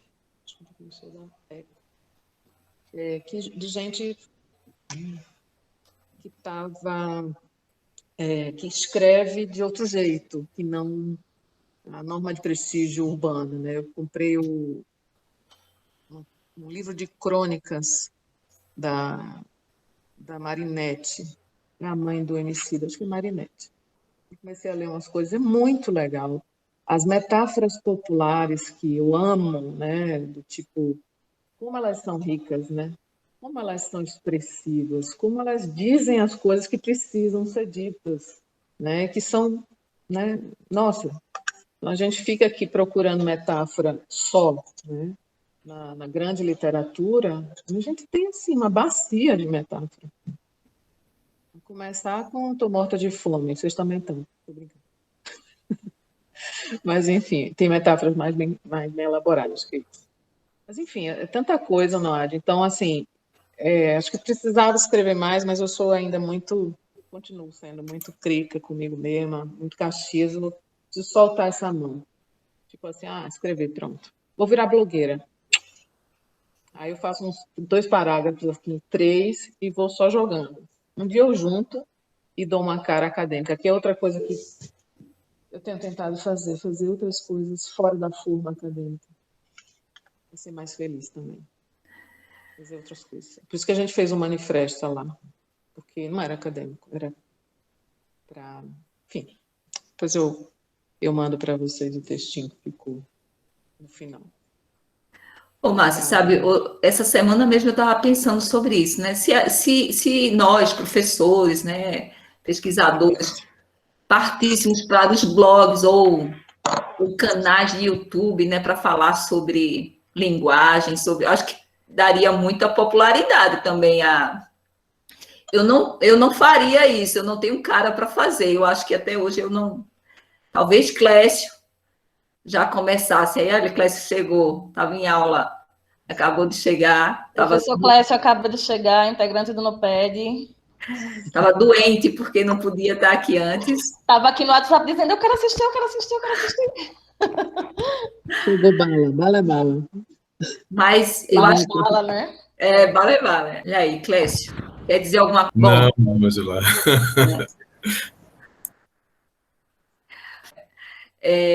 A gente tem muita forma de popularizar realmente, né? Às vezes eu acho que a academia fica muito fechada nesses formatos tão tradicionais de divulgação científica que talvez a gente precise se reinventar um pouco. Andei pensando sobre isso. Eu tenho tentado fazer isso, na disciplina de pós que eu dei agora, que foi sobre letramentos acadêmicos, leitura escrita em contextos acadêmicos, uma perspectiva linguística aplicada. O texto, o nome é desse tamanho. Mas o que é que a gente fez? A gente fez verbete de Wikipedia, que nós vamos tentar publicar na Wikipedia, porque a gente foi vendo a questão dos gêneros acadêmicos, e tinha muita lacuna em alguns verbetes.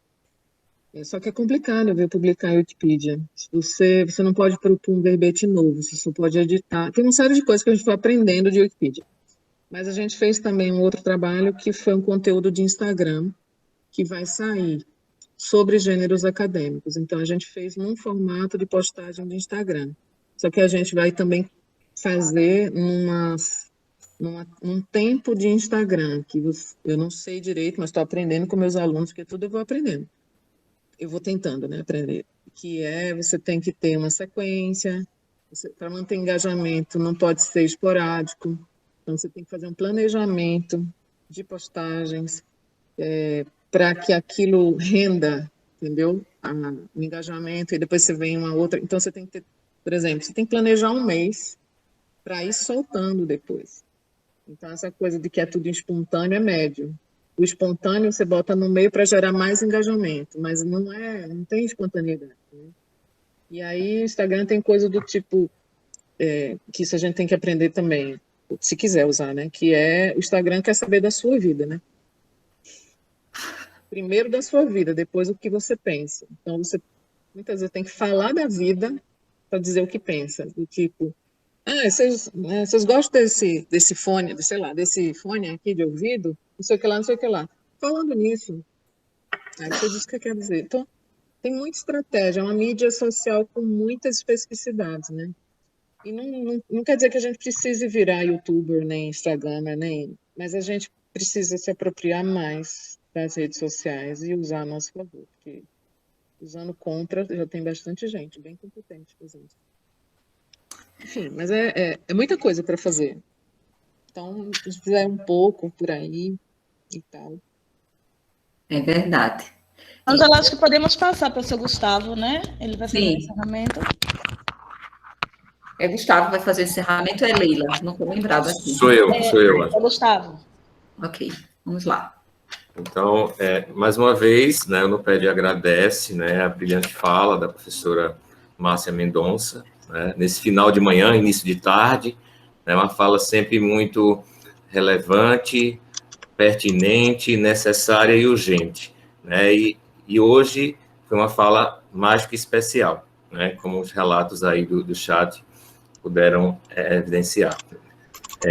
Então, a gente tem aqui a presença de vários professores, alunos, pesquisadores de várias partes do Brasil. Anotei algumas siglas aqui, não é? Por exemplo, o FAP, o PE, o UNICAP, o FRPE, o FPE, o FPB, né? O FT, o S, o NIMES, né? Também a Prefeitura da cidade do Recife. Então, são vários. Então, os nossos agradecimentos, né, a todos, né, que fizeram presentes no evento de hoje. E, mais uma vez, agradecer, né, aos nossos parceiros desse evento, né, para que ele pudesse ser realizado, né? Então, o PIBID, o FRPE, né, o MELP, né, o Prof. Letras e a nossa universidade, a UFAP. Tá? Então, desejo a todos uma excelente tarde, né, e a gente encerra o evento. Obrigada, Márcia. Muito obrigada a todos, foi muito legal. Estão todos famintos, mas muito felizes. Márcia, muito obrigada pela presença. Queria muito agora que a gente saísse para almoçar, comer, carne de sol, sei lá, não faltarão oportunidades. Né? Não. Queremos, Márcia, inclusive a sua presença aqui, física, aqui em Garanhuns. Não desistimos ainda disso, não. Em breve conseguiremos. Vou nem pagar hotel, viu? Vem por aí, vem por aí. Gente, um grande beijo, um grande abraço. Obrigada a todos, viu? De verdade. Obrigada. Tchau, Tchau, gente. Márcia, Boa obrigada. tarde. Tchau.